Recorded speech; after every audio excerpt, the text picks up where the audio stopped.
Hello, you're watching Telesur. This is from the south, from our studios in Caracas, Venezuela. I'm Carla Gonzalez. Let's begin with our stories.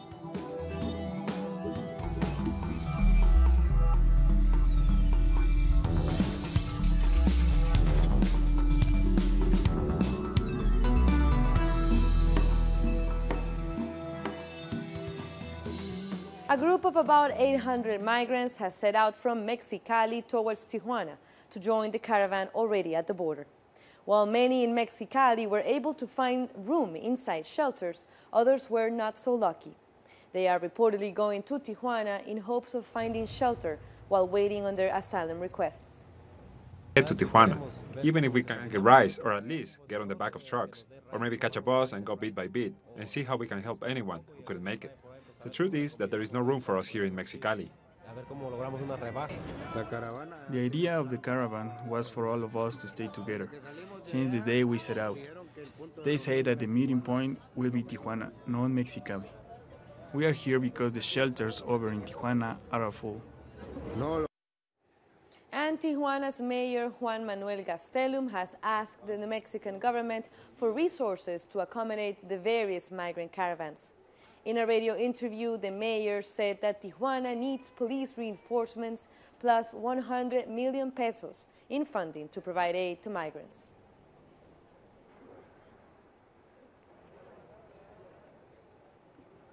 Various social organizations from the U.S. and Canada have gathered at the Mexican town of Tijuana to show their support for the migrant caravan.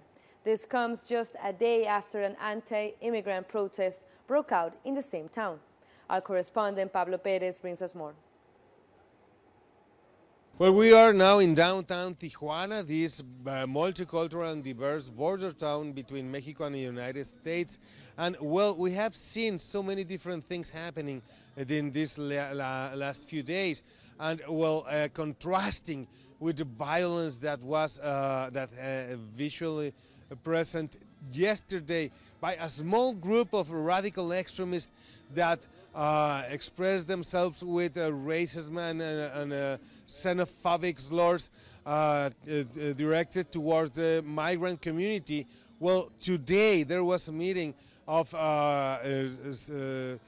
different non-social and civilian organizations and also different churches that not only from here from Tijuana but also from the other side of the border, coming down from San Diego and Los Angeles, to show their solidarity and to praise the effort made by the migrant community of the migrant caravan.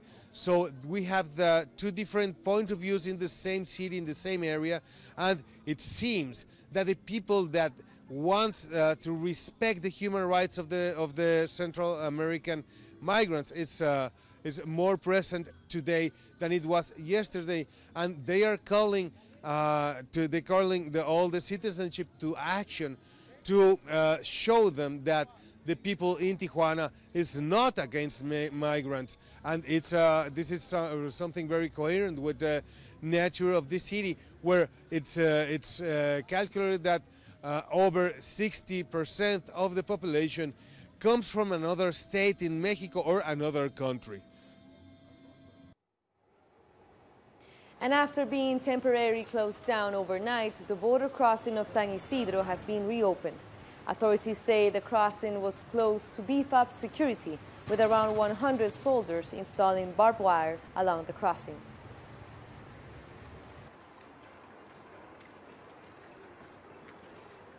And despite these measures by the U.S. government, new groups continue making the difficult journey north. From early morning, 300 people gathered at the Divino Salvador del Mundo Square to begin the dangerous journey towards the United States. Their primary reason for leaving their country are the lack of opportunities and the high level of violence. What has us leaving our country, the nation where we were born and raised, is the fact that there is no work. There is a lot of poverty and a lot of crime. So we are willing to take this risk in order to give our families a better future.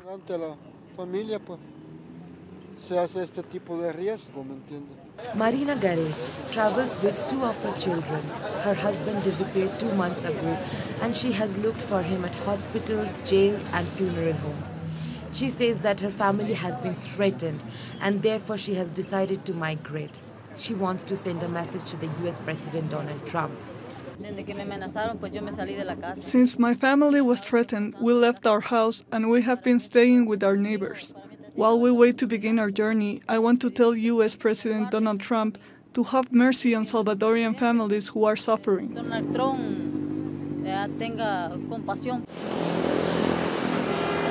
This fourth caravan will go to the bus terminal where they will board several buses to head towards the Guatemalan border. Social organizations have said that this will be a new form of migration. From now on, they will migrate in large-sized caravans and groups because of criminal extortion and the high individual fees for the coyotes and narcos. We are now reaching $50,000 to be taken from El Salvador to Honduras, to Guatemala, in order to get to the United States.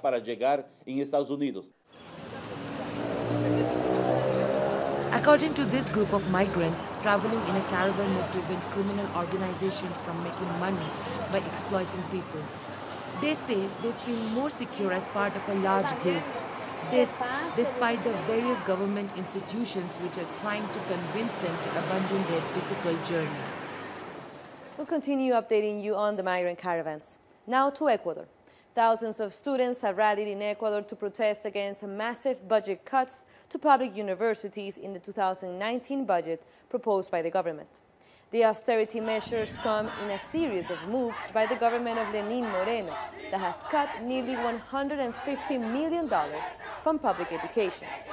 Students are demanding a higher budget and asked authorities to sit at a negotiation table with the education sector.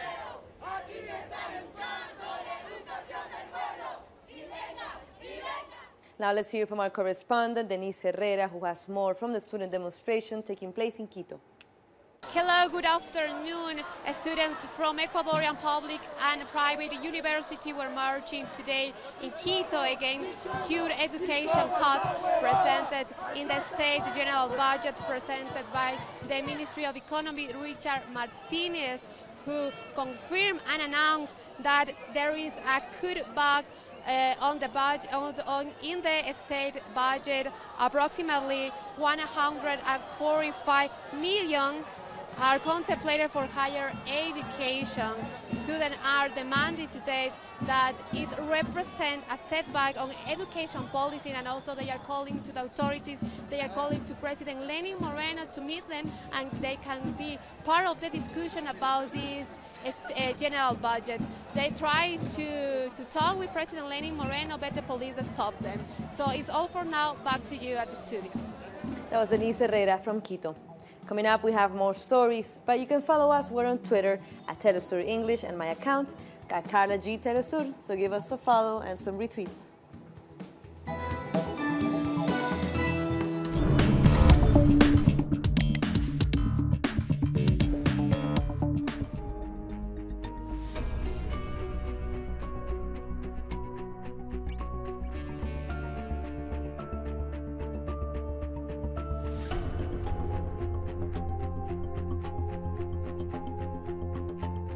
And we just got word that the government of Ecuador is trying to deny his plane the right to land in Lago Agrio, which would completely screw up the whole day. There's probably 30 or 40 affected peoples in Lago Agrio airport right now waiting for his arrival, and a lot of journalists. It's very obvious Chevron is trying to block Roger Waters from coming into Ecuador because Chevron does not want Roger to learn the truth about Chevron's environmental crimes and fraud in this country. So right now we're trying to work through this problem and get Roger the permission he needs to land his charter in Lago Agrio so he can continue with his tour and inspect the damaged sites that Chevron left in Ecuador.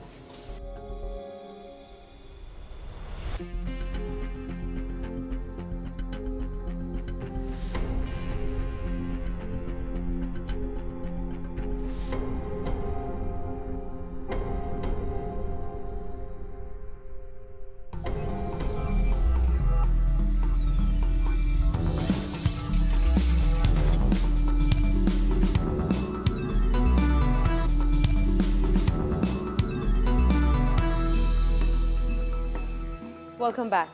Almost 3,000 people have been evacuated in Guatemala after the Fuego volcano erupted again. Authorities declared a red alert as security forces closed roads and helped with evacuations. In June, the Fuego volcano erupted, killing more than 300 people.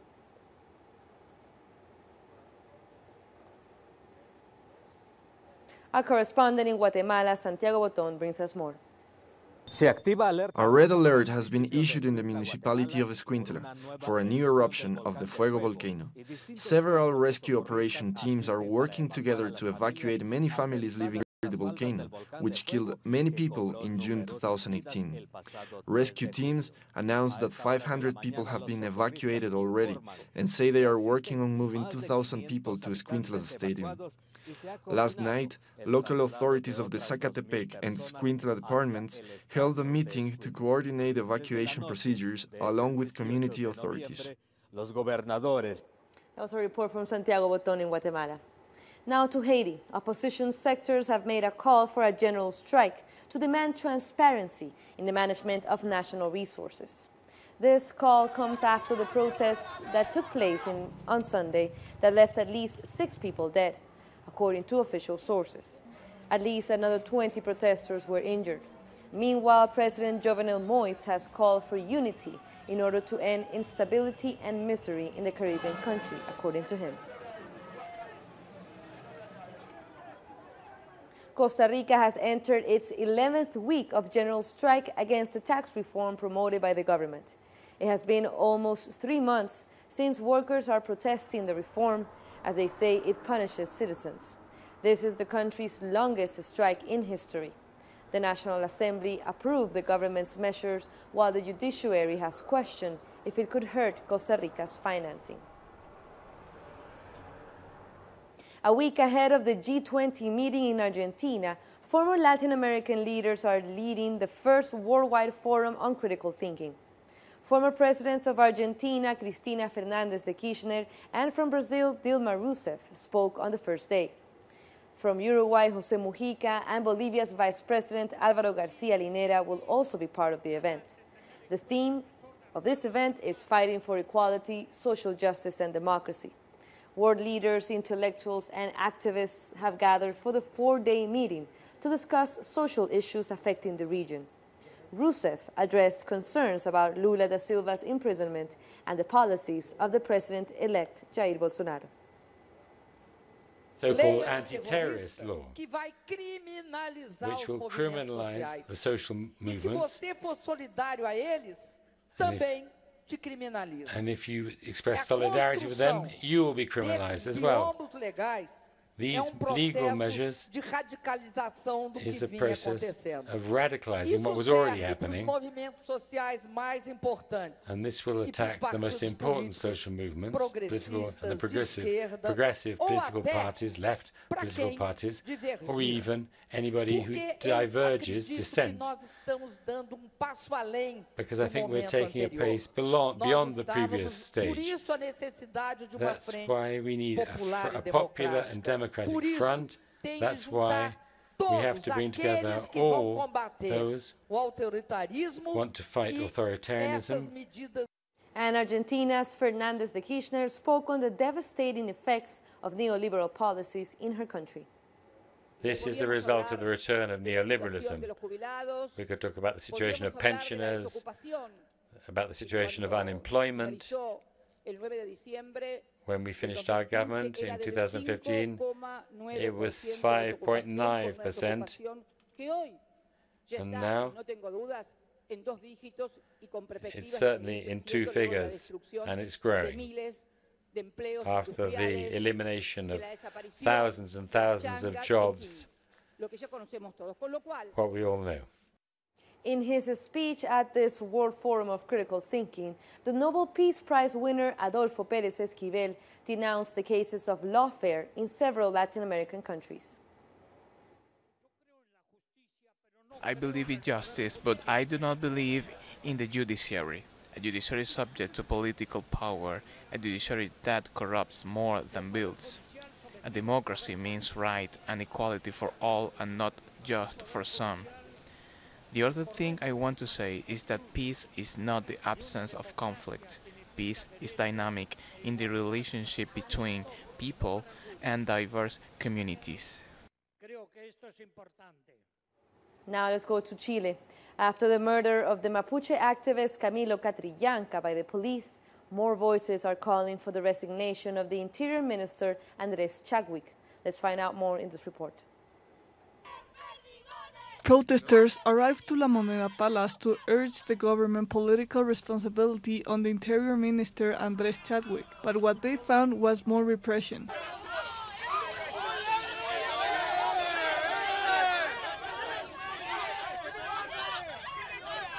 The Mapuche people continue suffering state terrorism. It is estimated that 16 young Mapuche have been killed during this democratic period. Every government, right-wing, left-wing, socialists, communists, all have said the same. They'll try to return the lands, but I don't believe them. They continue to torture young people and mistreat our children. In social media, the hashtag Renuncia Chadwick, Spanish for Resign Chadwick, has been trending topic worldwide. Why there is this massive deployment of security forces in the Araucanía? You say there is no ethnic bias, but there are over 300 special forces deployed. How would you explain that? You are saying things that are wrong. There are not 300 special forces agents deployed, so I ask you to be objective. Could you tell us the number then? Yes, the first group arrived with 5 agents at the place where Camilo Catrillanca's unfortunate murder took place. There were 5 police agents. A Mapuche comrade has been hurt, and police continues shooting in the community. There are 2 helicopters around and at least more than 400 officials in the community. There you can see one helicopter flying, shooting. The explanation given by the Interior Minister makes it even worse. It looks like the government is defending this crime, and that is very worrying. And that's why we go to Gualmapu.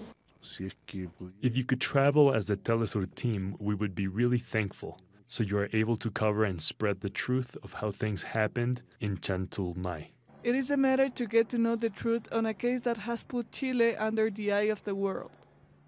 A case from Chile that has the whole world paying attention. Now we continue in Chile. The government has recognized that Catrillanca was murdered by the police. Following the announcement, there has been more protest and more police repression. In Temucuicui, clashes between community members and police have left at least 6 wounded, also included a pregnant woman. Mapuche people and social movements are urging authorities to be held responsible.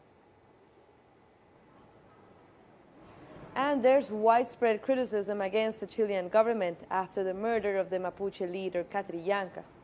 All the way in New Zealand, people gathered during an official visit of the Chilean President Sebastián Piñera to the country. They demanded justice. Demonstrations also continue in Chile, where people rallied in the main cities to ask for the resignation of the Interior Minister. The Bolivian army has shown the power and effectiveness of its own manufactured missiles, the B-1M1. President Evo Morales, along with the defense minister, attended the military exercises where over 8,000 soldiers have participated. Bolivia's army is currently celebrating its 208th anniversary. Colombia's public prosecutor has found a cyanide bottle in the house of a key witness in the Odebrecht case who died last week. Jorge Enrique Pisano passed away of a heart attack 3 days before his son died after being poisoned. Authorities said they found a cyanide in a plastic bag under a bathroom sink. Pisano had revealed in an interview that the general attorney knew about bribes involved in the construction company Odebrecht. The ambassador of Venezuela in Cuba, Ali Rodriguez Araque, has died in Havana at age 81. Rodriguez Araque was Secretary General of UNASUR and President of the Petroleum Exporting Countries, OPEC, Foreign Minister, President of the State Oil Company, PDVSA, and Minister of Electricity. He was a former rebel who turned to politics and worked under the government of Hugo Chavez. We'll take one last short break, but stay with us.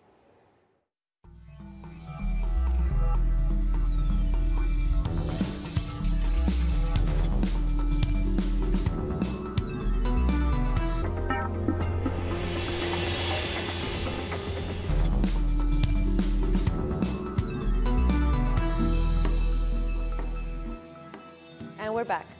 Turkey and Russia have opened the first part of their new gas pipeline known as the Turk Stream. Presidents Recep Tayyip Erdogan and Vladimir Putin have attended the inauguration ceremony in an event that marks a milestone in the cooperation between the two nations.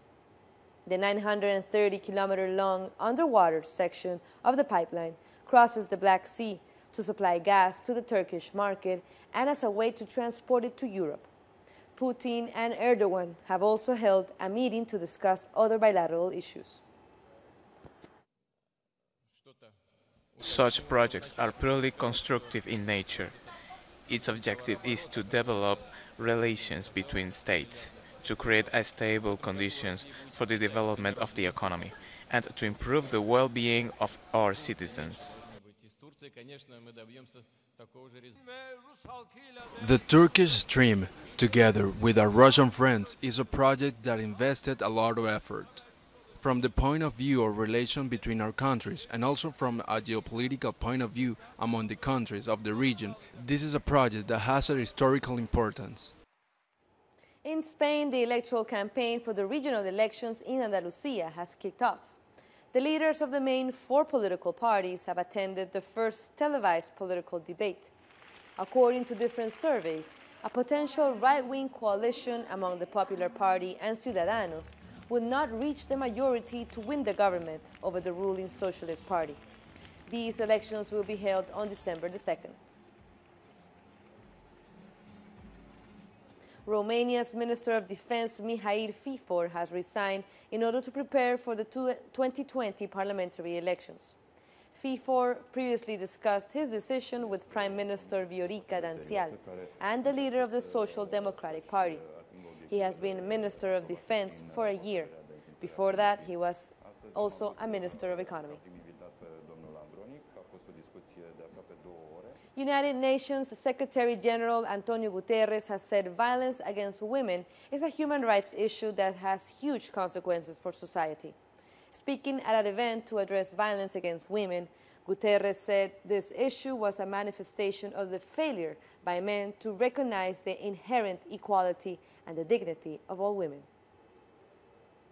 The violence can take many forms, from domestic violence to trafficking, from sexual violence in conflict to child marriage, genital mutilation, and femicide. It is an issue that harms the individual, but also has far-reaching consequences for families and for the society.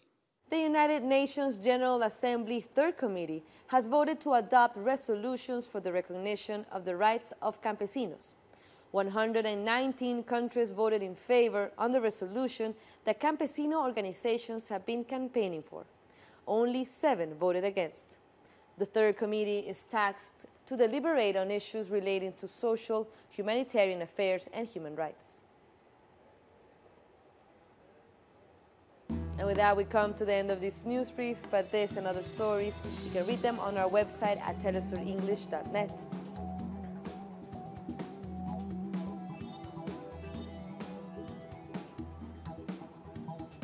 And be sure to like us on Facebook and follow us on Instagram. I'm Carla Gonzalez. Continue watching Telesur, connecting the Global South.